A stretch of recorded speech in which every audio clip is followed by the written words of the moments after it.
jornalista francês dizendo que o Brasil foi do sonho à distopia. Mas será que estamos mesmo em uma distopia? Oi, eu sou a Aina. E eu sou a Nina e nós somos as Nerd Waifus. Trazendo pra você conteúdo geek e diversidade, e hoje estamos vivendo em uma distopia? Acho que todo mundo de uns anos pra cá vive dizendo que nós estamos em uma distopia, o Brasil é uma distopia. Mas o que é uma distopia? E será que o Brasil se enquadra em todas as caixinhas de uma definição do que é uma distopia? Dia 14 de abril estreou o filme Medida Provisória, que é a estreia do Lázaro Ramos como diretor, e é uma distopia que se passa no Brasil. O filme é uma extrapolação de uma solução para lidar com a questão dos pretos no Brasil. E como toda distopia, ele encontra uma solução miraculosa que vai trazer paz e harmonia para todo mundo, mas quando você olha com uma lentezinha mais realista, você vê que não é bem assim. Distopia é uma corruptela da palavra utopia.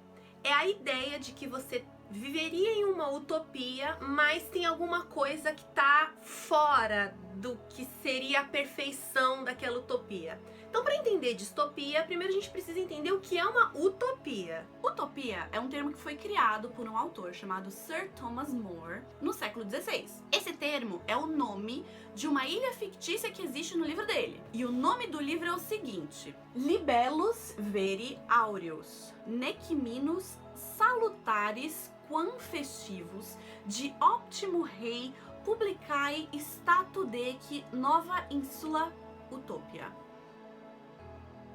Não podia ser maior, não. O significado do nome: um pequeno livro, verdadeiramente dourado, não menos benéfico que entretedor, do melhor estado de uma república e da nova ilha Utopia. As pessoas chamam o livro só de Utopia mesmo, tá? Que é o nome da ilha, do livro, que tem esse nome gigante. Exatamente.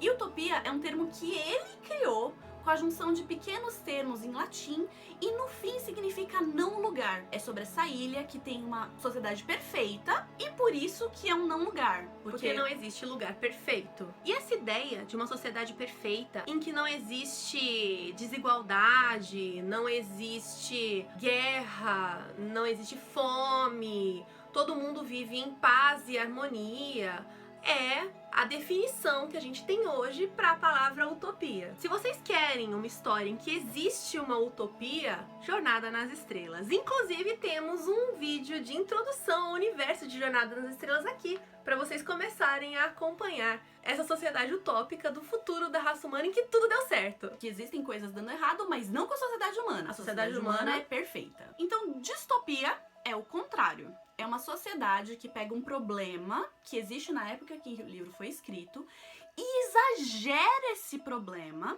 para mostrar como é que a sociedade vai ser se a gente continuar no caminho que a gente tá. E a gente chama de distopia porque existe essa máscara de utopia nessa sociedade.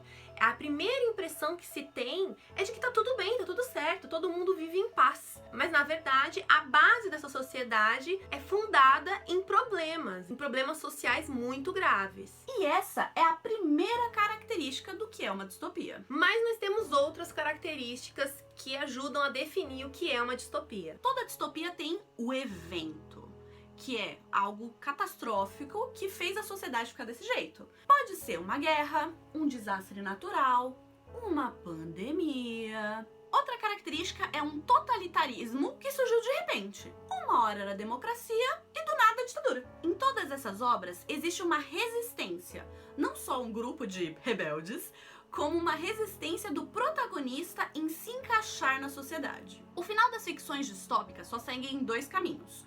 Ou o protagonista vence e tudo muda, né? A sociedade muda, a distopia acaba.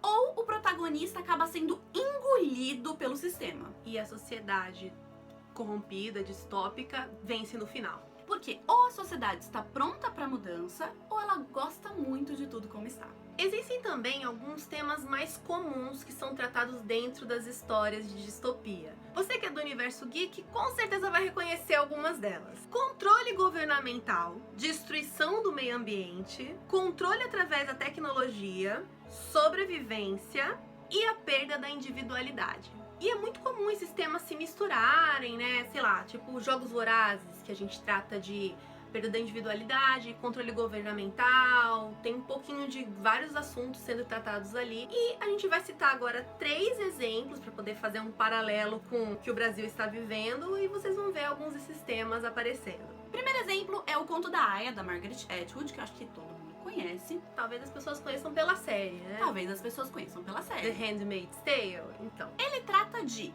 controle do corpo da mulher através de fundamentalismo religioso, radicalização religiosa que começa bem devagarzinho e do nada as pessoas estão aprovando leis com base na Bíblia. E se você pensou em bancada da Bíblia, você acertou, amiguinho! Ou talvez, sei lá, Damares? Fahrenheit 451 do Ray Bradbury, que é meu livro favorito. Esse livro conta a história de um bombeiro, e os bombeiros nessa sociedade, eles servem pra queimar livros. É um trocadilho que só funciona em inglês, que eles são os firemen, né, os homens do fogo. Então, na verdade, eles não apagam fogo, eles tacam fogo. E esse cara, ele não quer mais tacar fogo em livro, porque ele começa a se questionar, será que tá certo acabar com o conhecimento? Acabar com essas obras que tem alguma coisa ali que o governo não quer que a gente veja, né? E é sobre essa história aí o livro, esse questionamento do mundo que ele vive, em que o conhecimento é super controlado pelo governo. Alguns dos temas que tem no livro são a censura dos livros, né, como um todo, e o controle da cultura de massa pelo governo. E eles usam o entretenimento para fazer isso. O entretenimento é a cultura das pessoas, é o que as pessoas têm de conhecimento. As pessoas assistem televisão ao invés de ler livro, até porque não tem livro. Você é proibido de pensar fora da caixinha. Todo mundo tem que pensar igual, porque o entretenimento é o mesmo para todo mundo. E tudo que não for controlado pelo governo é proibido e é um lixo. Será que você conhece alguns canais de televisão que o governo chama de lixo? Ou mesmo tudo aquilo que é produzido na internet, né, que não é produzido pelos veículos de comunicação?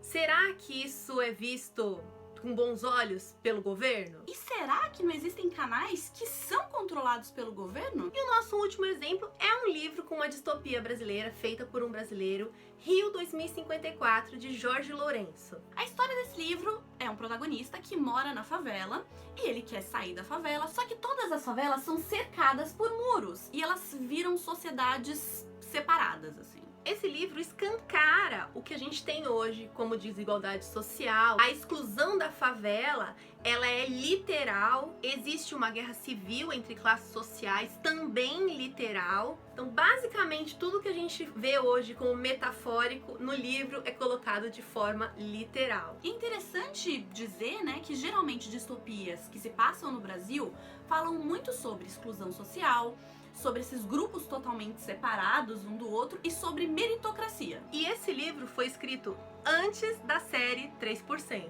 Com esses 3 livros e muitos outros, é impossível não fazer diversos paralelos com a nossa sociedade dentro do Brasil e no mundo, né? Coisas que a gente viveu pré e está vivendo pós-pandemia.